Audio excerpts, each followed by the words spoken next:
25일 성탄절 날 새벽 예배는 없습니다. 참고하시길 바랍니다.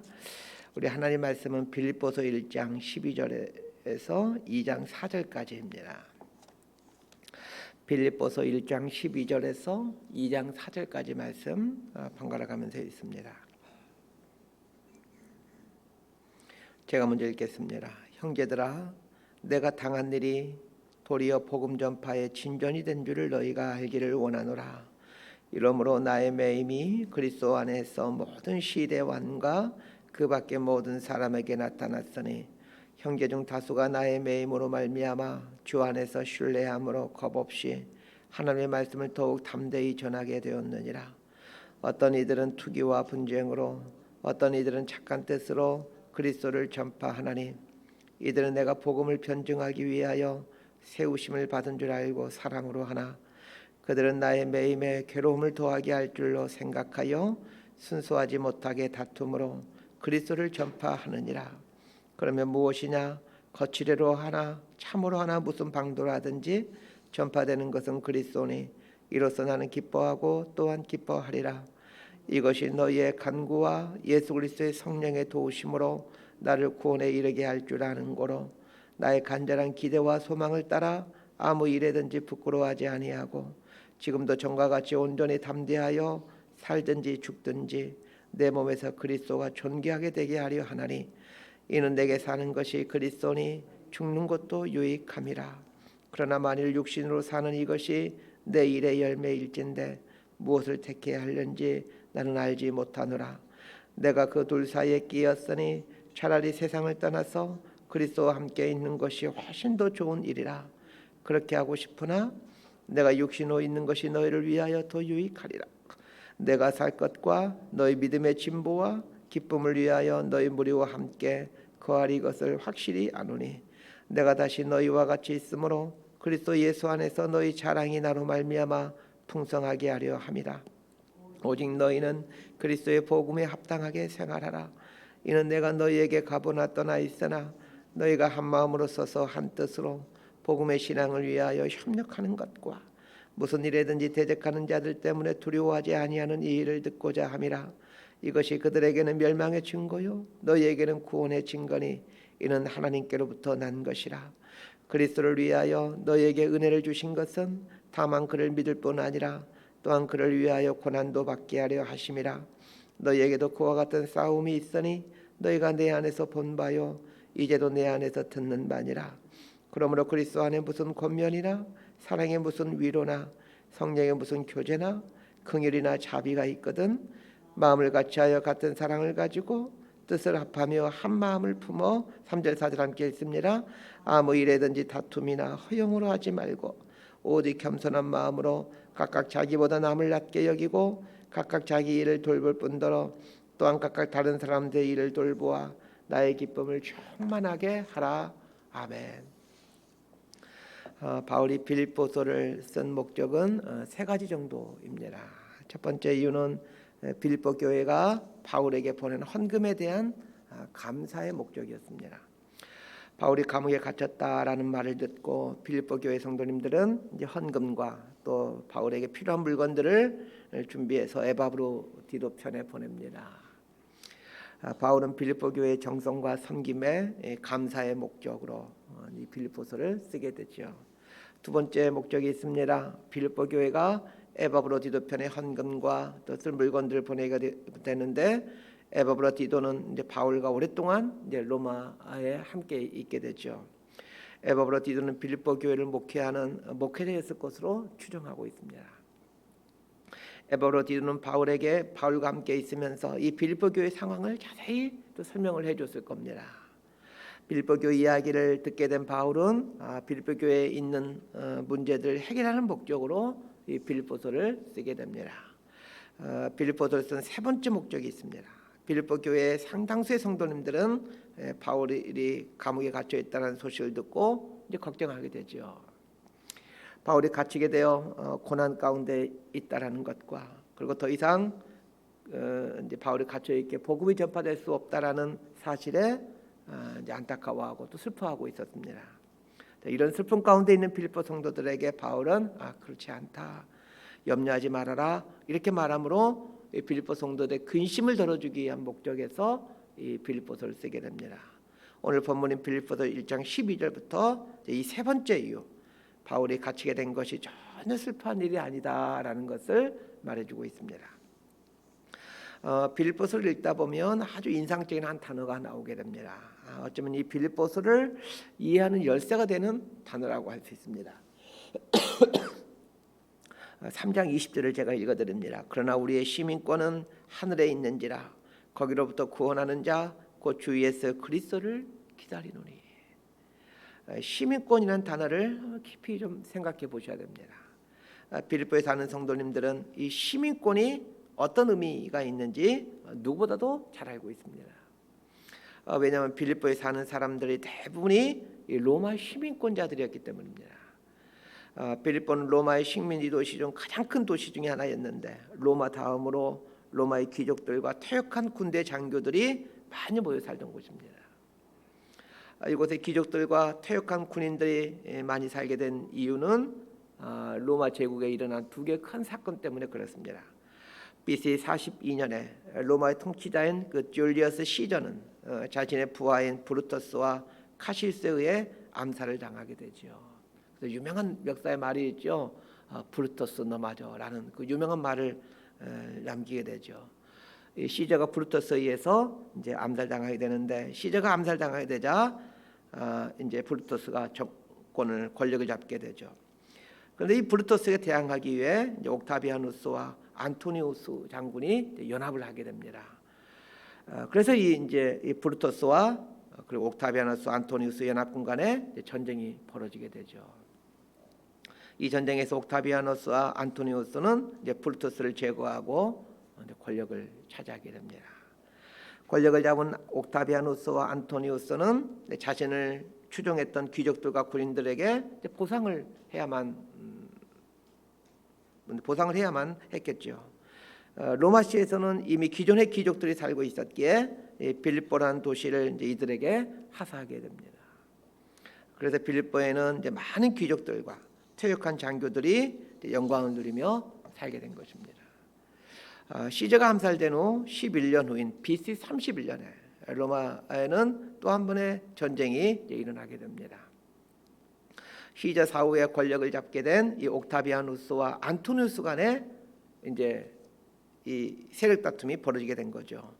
이 두 사람 간의 전쟁에서 이 옥타비아누스는 이 클레오파트라와 사랑 노름에 빠진 안토니우스를 제압하게 되죠. 이때 옥타비아누스는 또 지난번처럼 자신을 도와줬던 군인들에게 빌립보의 땅을 내주면서 그곳을 로마의 특별 식민지로 삼게 됩니다. 그리고 로마에 거주하는 로마인들과 동등한 특권을 부여해 줍니다. 당시 로마 제국에서 로마 시민권을 가진 사람들은 아주 극히 소수에 불과했습니다. 사도 바울이 로마 시민권자였는데 이 사도 바울이 로마 시민권자를 갖고 이제 있을 때 재판을 받게 되는데 그때 천부장이 바울을 재판한 천부장이 깜짝 놀라죠. 나는 돈을 주고 이걸 샀는데 너는 어떻게 태어날 때부터 로마 시민권을 갖고 있느냐 하면서 아주 깜짝 놀라는 일이 있게 되죠. 이런 걸 봐서 당시에 로마 시민권자는 아주 극소수에 지나지 않았다는 것을 알게 됩니다. 이런 배경을 갖고 이 빌립보라는 도시가 성장하였기에 이제 빌립보는 로마에 버금가는 영향력을 갖게 된 도시였습니다. 자동적으로 빌립보에 사는 사람들은 이 로마 시민권자로서 이제 상당한 대우를 받고 살고 있었던 겁니다. 더군다나 빌립보 인근에는 이 판게우스라는 이 금광이 있어서 빌립보라는 도시를 아주 풍요로운 도시로 만들어주고 있었습니다. 로마 시민권을 갖고 있고 또 비옥한 토지에서 풍요로운 삶을 누리며 사는 어쩌면 지상 천국 같은 곳이 이 빌립보라는 곳이었습니다. 바울은 이 빌립보 도시에서 신앙생활하고 있는 무명의 그리스도인들에게 당신들이 갖고 있는 시민권은 로마의 시민권이 아니라 하늘의 시민권이다 라고 얘기를 합니다. 그러면서 하늘의 시민권자들은 세상이 줄 수 없는 하늘의 기쁨을 누리며 살아가는 사람들이다 라고 웅변하죠. 로마 시민권이 빌립보에 살고 있는 사람들에게 긍지를 주었듯이 하늘의 시민권을 가진 그리스도인들은 기쁨을 소유하며 산다라고 이야기를 합니다. 자, 12절부터 14절까지 말씀 함께 읽습니다. 시작.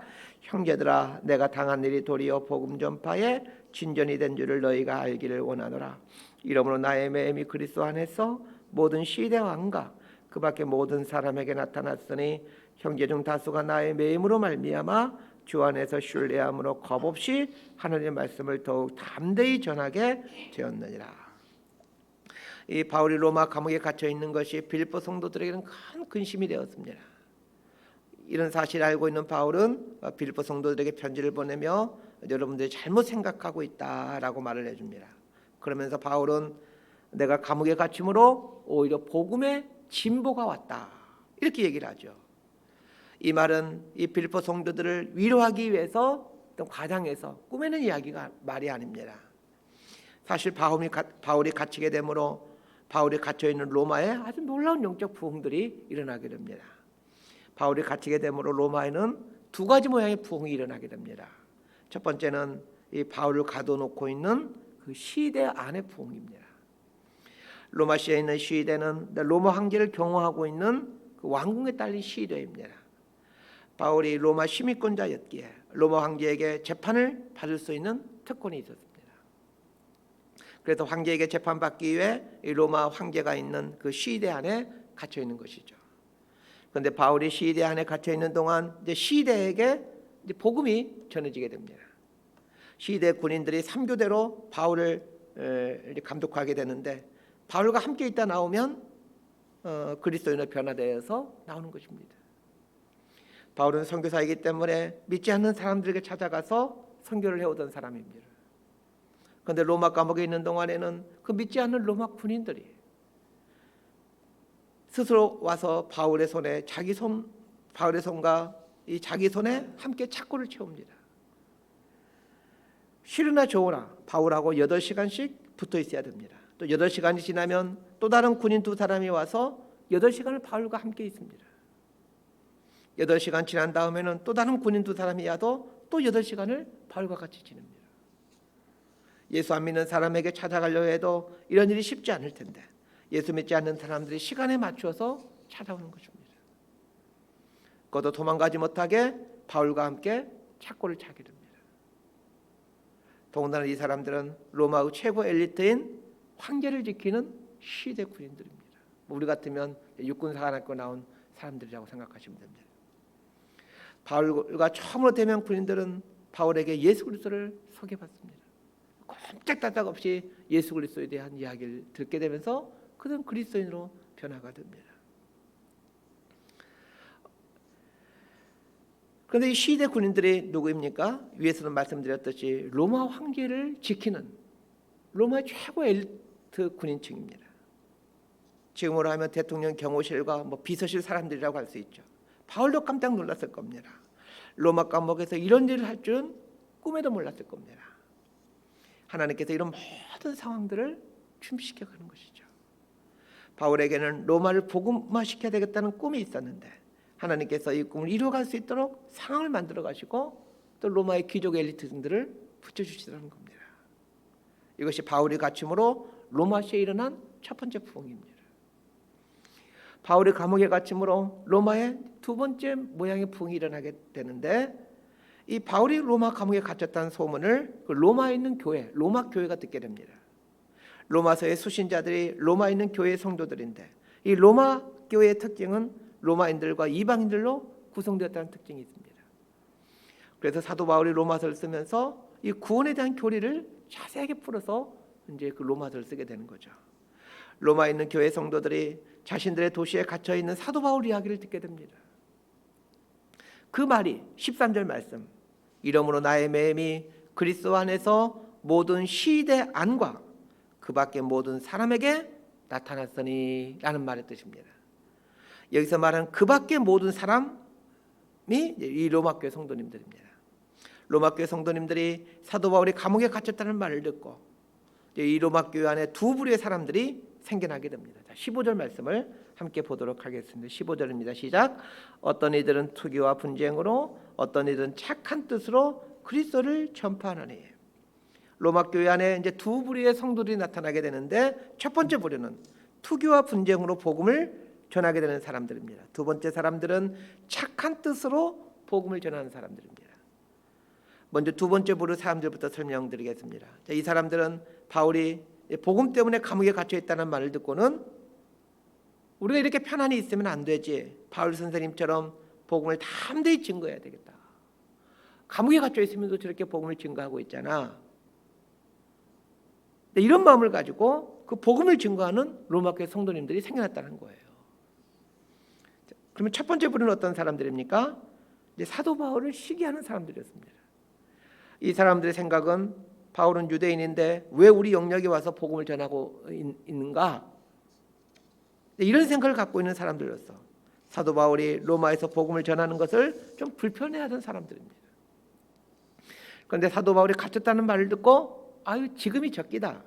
이 로마 지역은 우리 영역인데 바울이 갇혀 있으니까 지금이 우리가 복음을 전할 수 있는 적기다 하면서 열심을 내어 전도하더라는 거예요. 사도 바울이 감옥에서 이런 상황을 보고는 너무 기분이 좋은 거예요. 자기는 시대반에서 복음을 증거함으로 그 로마 엘리트 군인들이 복음을 접하고 있지. 로마 시에서는 로마교회 성도님들이 열심을 갖고 복음을 전하고 있지. 바울은 몸만 감옥 안에 있을 뿐이지 너무나도 기쁜 가운데 있습니다. 그래서 18절과 같은 고백을 하는 겁니다. 그러면 무엇이냐? 거칠애로 하나 참으로 하나 무슨 방도로 하든지 전파되는 것은 그리스도이니 이로써 나는 기뻐하고 또한 기뻐하리라. 바울은 빌립보 성도님들에게 이 사실을 깨우쳐 주는 겁니다. 여러분이 나를 귀하게 여겨주어 내가 감옥에 있는 걸 마음 아파하는 것은 정말 고맙다. 그러나 여러분이 보지 못하는 것이 있다. 나의 매임 때문에 그리스도의 이름이 많은 사람들에게 증거되고 있다. 지금 이걸 깨우쳐 주고 있는 겁니다. 자, 20절과 21절 말씀 함께 읽습니다. 시작. 나의 간절한 기대와 소망을 따라 아무 일에든지 부끄러워하지 아니하고 지금도 전과 같이 온전히 담대하여 살든지 죽든지 내 몸에서 그리스도가 존귀하게 되게 하려 하나니 이는 내게 사는 것이 그리스도니 죽는 것도 유익함이라. 난 중요하지 않다. 중요한 것은 예수 그리스도이다. 이렇게 얘기를 합니다. 예수 그리스도 그분의 이름이 존귀케 되어진다라면 나는 감옥에 있어도 좋고, 예수 그리스도 그분의 이름이 존귀케 되어진다라면 나는 망해도 좋다라는 겁니다. 나는 쇠하여야 하겠고 그는 흥하여야 하리라 고백했던 세례 요한의 고백처럼 바울도 세례 요한과 똑같은 고백을 하고 있는 겁니다. 자, 이게 그리스도인들의 고백이 되어야 됩니다. 나는 쇠하고 그는 흥하여야 하리라. 이게 십자가의 원리죠. 십자가는 내가 쇠함으로 예수님이 흥하게 되는 것입니다. 내가 살고 죽는 건 중요하지 않습니다. 우리 주님이 살게 된다면, 내가 주님으로 우리 주님의 이름이 드러나고 복음이 확장된다면 그건 유익한 일이고 기뻐할 일입니다. 말씀 정리합니다. 어떤 상황에 놓여 있는가는 중요하지 않습니다.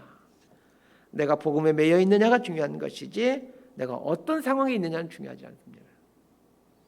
그러나 우리는 우리의 상황과 처지를 너무 중요하게 생각하죠.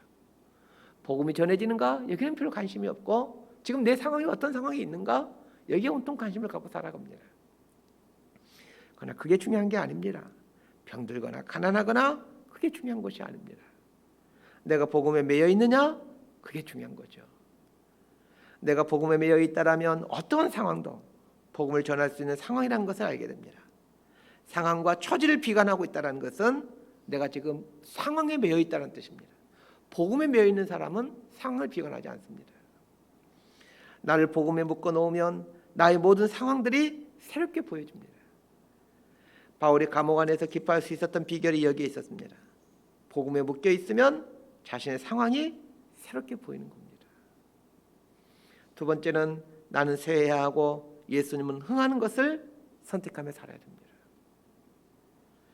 어찌하든지 그분의 이름이 존귀케 되어지고 그분의 나라가 확장되어지고 그분의 영광이 드러날 수 있도록 해야 됩니다. 그것이 십자가의 삶을 산다는 의미입니다. 이렇게 사는 사람이 하늘의 시민권을 갖고 살아가는 하나님 백성들입니다. 저와 여러분 모두가 이 하늘의 시민권을 갖고 살아가는 이 복음의 메인자가 되어 살 수 있게 되기를 진심으로 소망하고 축복합니다. 기도하겠습니다. 하나님 아버지, 우리는 우리의 처지와 상황을 너무 중요하게 생각합니다. 하루 종일 우리의 처지와 상황을 묵상합니다. 이 땅에 매여 있는 땅의 사람이 되지 않기를 간구합니다. 하늘에 속한 하늘 시민권자답게 복음의 메인자가 되게 하시고 어찌하든지 나는 쇠하고 예수님이 흥하게 되어지는 삶을 살게 하옵소서. 오늘 나의 삶의 자리에서 예수님과 함께 살아가기에 초막이나 궁궐이나 모든 시간들이 하늘나라가 되는 감격을 누리며 살게 하옵소서.